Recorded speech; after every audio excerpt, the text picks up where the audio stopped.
ঘুটঘুটে রাত। গভীর অন্ধকারে ভারতের কাঁটাতারের বেড়া দিয়ে বাংলাদেশে সিলেট সীমান্ত দিয়ে প্রবেশ করছেন বাংলাদেশের একজন শীর্ষ সন্ত্রাসী।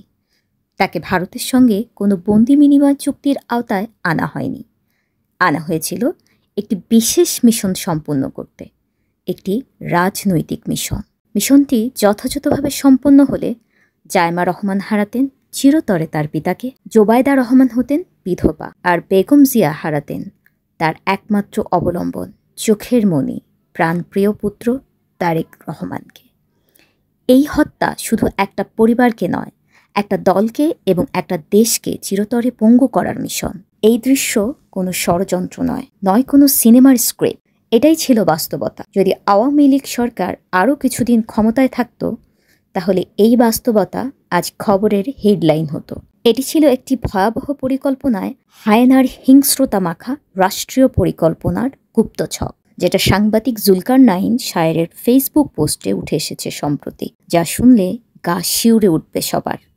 জুলকারনাইন গোপন অনুসন্ধান চালিয়ে সমস্ত তথ্য উপাত্ত সহ তার ফেসবুক পোস্টে সম্প্রতি বেশ কিছু তথ্য তুলে ধরেন। নেপালের জেল পলাতক এই সন্ত্রাসী দীর্ঘদিন ভারতে অবস্থান করছিলেন, ফলে ভারতের গোয়েন্দা সংস্থা এর সঙ্গে তার ঘনিষ্ঠতা তৈরি হয়। তাকে ঘিরে তৎকালীন হাসিনা সরকার একটি মাস্টার প্ল্যান করেন এবং এই পরিকল্পনায় সাবেক প্রধানমন্ত্রী কার্যালয়ের কয়েকজন উচ্চ পর্যায়ের ব্যক্তি সরাসরি নির্দেশ দিয়েছিলেন খোদ সুব্রত বাইনকে। প্রস্তাবে রাজি হলে তাকে সপরিবারে কানাডায় স্থায়ীভাবে বসবাসের সুযোগ করে দেওয়া হবে। এই পরিকল্পনার অংশ হিসেবেই সুব্রত বাইনকে রাতের অন্ধকারে বাংলাদেশে প্রবেশ করানো হয় 2022 ফেব্রুয়ারির কোনো এক রাতে, যা আদালতে এক স্বীকারোক্তিমূলক জবানবন্দিতে তিনি জানিয়েছেন।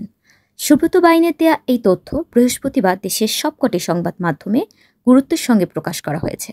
তবে কী কারণে তাকে বাংলাদেশে পাঠানো হয়েছে সে কথা তিনি জনসম্মুখে বলেননি। সূত্র জানিয়েছে, সুব্রত বাইন এর কমান্ডো এনএসজি টাইপ প্রশিক্ষণ প্রাপ্ত। গ্রেনেড সহ মরণঘাতী ভারী অস্ত্র চালাতে তিনি পারদর্শী হওয়ায় বাংলাদেশের পলাতক এই শীর্ষ সন্ত্রাসীর প্রতি ভারতের গোয়েন্দা সংস্থার এত আগ্রহ। সুব্রতকে বাংলাদেশে বন্দি বিনিময় চুক্তির আওতায় আনা হয়নি, বরং শেখ হাসিনার প্রত্যক্ষ সহযোগিতায় NTMC সাবেক পরিচালক জিয়াউল আহসান, দিল্লির এর চিফ এবং অপারেশন হেড এর সাথে সমন্বয় করে সিলেট সীমান্ত দিয়ে চুপিসারে বাংলাদেশে ঢুকিয়ে দেন। কলকাতা প্রেসিডেন্সি জেল থেকে তাকে রিমান্ডের কথা বলে এদেশে 2022 ফেব্রুয়ারিতে আনা হয়। তখন তার উকিল কোর্টে বারবার সুব্রতর নিরুদ্দেশ হওয়ার খবরটি জানালেও কোনো সদুত্তর তিনি পাননি। পরবর্তীতে সুব্রত বাইনকে বাংলাদেশ র্যাব হেডকোয়ার্টারে রেখে আরও প্রশিক্ষণ দেওয়া হয়। তাকে দূরনিয়ন্ত্রিত স্নাইপারের মাধ্যমে মিশন সাকসেস করার পরিকল্পনায় যুক্ত করা হয়। তাকে আর তার সহযোগীকে এই মিশনে যুক্ত করা হয়। তাদেরকে লন্ডনে বিএনপির ভারপ্রাপ্ত চেয়ারম্যান তারেক রহমানকে লন্ডনের মসজিদে নামাজরত অবস্থায় হত্যার নির্দেশ দেওয়া হয় দূরনিয়ন্ত্রিত স্নাইপারের মাধ্যমে। যদিও মিশন শেষে সুব্রত বাইনকে পরিবারসহ কানাডায় স্থায়ীভাবে বসবাসের লোভ দেখানো হয়, কিন্তু বাস্তবে তাকে মিশন শেষে হত্যা করে ফেলা হতো যাতে কোনো প্রমাণ না থাকে। 2022 সালে ফেব্রুয়ারিতে সুব্রত যখন কলকাতা প্রেসিডেন্সি জেল থেকে বাংলাদেশে আসেন সিলেটের জৈন্তাপুর সীমান্ত দিয়ে, তখন তাকে বাংলাদেশ র্যাবের কাছে হস্তান্তর করা হয়। পরবর্তীতে তাকে র্যাব হেডকোয়ার্টারে নেওয়া হলে সেখানে তৎকালীন স্বরাষ্ট্রমন্ত্রী আসাদুজ্জামান খান কামাল, সেনা কর্মকর্তা জিয়াউল আহসান ও পুলিশের সাবেক ডিআইজি মনিরুল ইসলাম সুব্রতর সঙ্গে দেখা করেন এবং তারা তাকে একটা প্রস্তাব দেন।